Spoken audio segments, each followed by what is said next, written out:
अस्सलाम वालेकुम जी। डॉक्टर अब्दुल्ला शमशाद अंसारी एक दफ़ा फिर आपकी खिदमत में हाज़िर हूँ। याद होगा हमने पिछली वीडियो में बात की थी कि हम किस तरीके से अपने जो विज़िट्स हैं डॉक्टर के क्या नाम है शुगर चेक कराने के वो कम कर सकते हैं।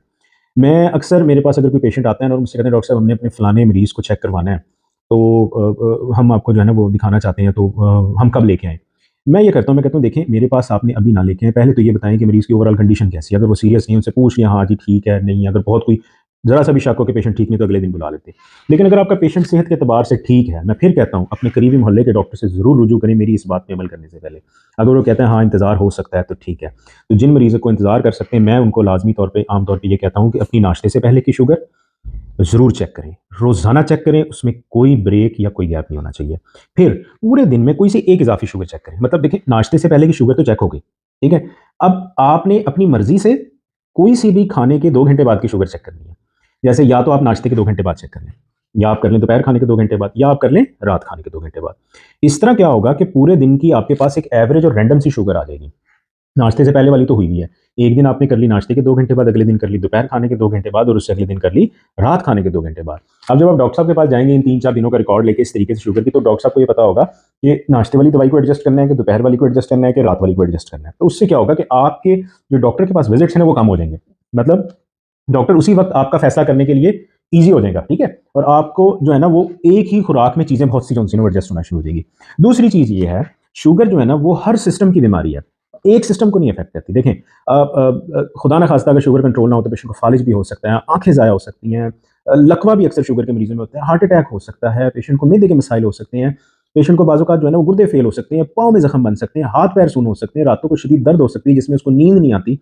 तो ये इतने ज़्यादा कॉम्प्लिकेशन जो है ना, अगर मैंने इतनी बीमारियाँ आपको गिनवाई हैं, इतनी ज़्यादा आप दवाइयाँ खाएँगे, तो सबसे बेहतर ये है कि इन दवाइयों की जो जड़ है ना, उसकी दवाई खाएँ, शुगर का इलाज करें। तो पेशेंट जब मेरे पास आता है, तो मैं उनसे आम तौर पे आने से पहले ही उसके घर वालों को या कोई रेफ़रेंस से किसी के थ्रू डॉक्टर साहब ने आपका मरीज़ लेके आना है। तो मैं उनको ये शुगर का परहेज़ बता देता और सॉरी शुगर का ये बताता हूँ चार्ट बनवाएँ, नंबर 1। दूसरे नंबर पर मैं उनसे ये कहता हूँ कि आप अपने कुछ ब्लड टेस्ट जो बेसिक टेस्ट हैं शुगर के मरीज़ों को मैं एडवाइस करता हूँ, ये आप बाद में जो है ना लिख भी लीजिएगा, मैं कोशिश करूँगा कमेंट नीचे कैप्शन में लिख भी दूँ। और ये जो शुगर चार्ट मैंने आपको बताया है, ये मैं कोशिश करूँगा नीचे जो है ना वो पीडीएफ फ़ॉर्म में या इमेज फ़ॉर्म में साथ अटैच कर दूँ, आप उसका स्क्रीनशॉट लेके प्रिंट ले सकते हैं। अच्छा, मैं सीबीसी ज़रूर करवाता हूँ, क्रेटिनिन का टेस्ट कि गुर्दे का बेसलाइन फंक्शन क्या है? क्योंकि अगर गुर्दे खराब होना शुरू हो जाते हैं ना, तो आपके पास ऑप्शंस जो है ना मेडिसिन्स की बहुत कम होती हैं। तीसरे नंबर पर मैं लिवर फंक्शन टेस्ट कराता हूँ, हमारी जो ज़्यादातर आबादी आबादी है वो फैटी लिवर की है, ठीक है? तो उसमें ये होता है कि हम शुगर की अद्वियात को ऐसे एडजस्ट करते हैं कि पेशेंट के एक तीर से दो शिकार हो, शुगर भी कंट्रोल हो और उसका जिगर भी ठीक हो जाए। जिगर ठीक होता है तो मैदा ठीक होना शुरू होता है। फिर हम यूरिन कंप्लीट करवाते हैं कि अक्सर ऐसा होता है कि क्रेटिनिन जो गुर्दे का टेस्ट है वो नॉर्मल होता है, लेकिन गुर्दे की जो फ़िल्टर करने की ताकत है वो खत्म हो जाती है। मरीज़ के जिस्म से पेशाब से प्रोटीन निकलना शुरू हो जाती है, हाथ-पाँव में सोज़िश जमा होना शुरू होती है, छाती में पानी जमा होना शुरू हो जाता है। तो वो एक बहुत बड़ी और परेशान कुन और इन्फेक्शन बहुत ज़्यादा होते हैं। साथ में पेशाब का इन्फेक्शन भी यूरिन में पकड़ा जाता है। तो इसलिए CBC, creatinine, liver function test और यूरिन कंप्लीट ये मैं हर पेशेंट का करवाता हूँ। साथ में उनसे कहता हूँ कि पिछले 3 महीने का एचबीएवंसी का टेस्ट करवा के आएँ, ताकि मुझे पता चले कि मैंने किस स्पीड से इलाज करना है, किस तरीके से इलाज करना है। एचबीएवंसी का मकसद जो है ना वो मरीज़ों एचबीएवंसी कभी भी मरीज़ों की शुगर का नेमुल बदल नहीं है। मतलब अगर आप डॉक्टर के पास आते हो कहते हैं जी मेरा एचबीएवंसी जी 9 है, 9 आया या 10 आया है और कहते हैं जी नहीं मैंने जी शुगर का रिकॉर्ड नहीं बनाया, तो भाई इस तरीके से इलाज नहीं होता। क्यों? क्योंकि वो 10 आपकी एवरेज है। किसी दिन आपकी शुगर 400 है तो किसी दिन 100 है। अगर 100 शुगर पे हमने दवाई दे दी, वो दवाई जो 400 शुगर पे देनी है, तो 100 शुगर लो होके जान के लिए खतरा बन सकती है। और अगर शुगर 400 है और हमने 100 शुगर वाली दवाई दे दी, तो वो शुगर को असर ही नहीं करेगी, मैक्सिमम शुगर 300 पे आएगी, तो बाद वहीं पे रह जाएगी। इसलिए जो एचबीएवंसी टेस्ट है, वो ओवरऑल 3 महीने की एवरेज बताता है, वो डॉक्टर के चेक करने की चीज़ है। आपका फ़ायदा उस वक़्त होगा जब आप शुगर का रिकॉर्ड बना के डॉक्टर के पास लेके आएँगे। अक्सर मरीज़ मेरे पास फ्री कैंप्स चल रहे होते हैं शुगर के। मेरी शिकायत करते हैं, "जी आपने पिछली दफ़ा हमारी शुगर चेक की थी, इस दफ़ा क्यों नहीं चेक की?" और जब आते हैं कि जी शुगर का रिकॉर्ड क्या है, तो शुगर का रिकॉर्ड नहीं बना के लाए। अब जब आप शुगर का रिकॉर्ड नहीं बना के लाएँगे, तो मैं किस तरीके से आपकी दवाई एडजस्ट करूँगा, ठीक है? तो इसलिए और जो पेशेंट ये वीडियो जो लोग देख रहे हैं, जो पेशेंट मैं चाहूँगा कि वो कमेंट सेक्शन में बताएँ। मेरे बहुत से पेशेंट्स ऐसे हैं जिनको हमने क्लिनिक से डिस्चार्ज कर दिया।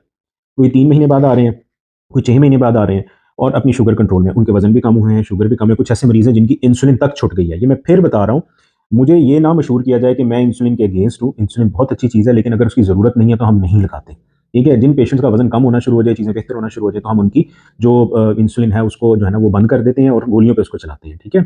तो हमने आज आपको बताया कौन से टेस्ट कराने हैं, कौन-सी शुगर किस तरीके से चेक करनी है आपने, ठीक है? और शुगर का रिकॉर्ड क्यों ज़्यादा ज़रूरी है, ठीक है? टेस्ट क्यों कराने हैं और किस लिए कराने हैं और ये करा के आपने अपने डॉक्टर के पास जाना है। मैं फिर कहता हूँ कि पहले अपने जो करीबी फिज़िशियन है उनसे ज़रूर राब्ता करें कि क्या ये पेशेंट वेट कर सकता है इतने 3-4 दिन का या इसको अर्जेंट दिखाया जाए अपने शुगर स्पेशलिस्ट को। खुद से फैसला ना करें, मुझे अपने पेशेंट्स का तो पता होता है इसलिए एक जनरल इन्फॉर्मेशन आप लोगों के साथ शेयर कर रहा हूँ। इसको ज़रूर अपने लोगों के साथ शेयर करें, वीडियो को लाइक ज़रूर कीजिएगा ठीक है? और इसको सब्सक्राइब ज़रूर कीजिएगा चैनल को और अपने प्यारों के साथ इनको शेयर कीजिएगा। तब तक दुआ में याद रखें। अस्सलाम वालेकुम और अल्लाह हाफ़िज़। तमाम बनाई जाने वाली वीडियोस पब्लिक की अवेयरनेस या आगाही के लिए बनाई जाती हैं। ये आपके डॉक्टर के दिए गए मशवरे का नेमुल बदल बिल्कुल भी नहीं है। लिहाजा किसी भी चीज़ पर अमल करने से पहले अपने डॉक्टर से राब्ता ज़रूर करें। शुक्रिया।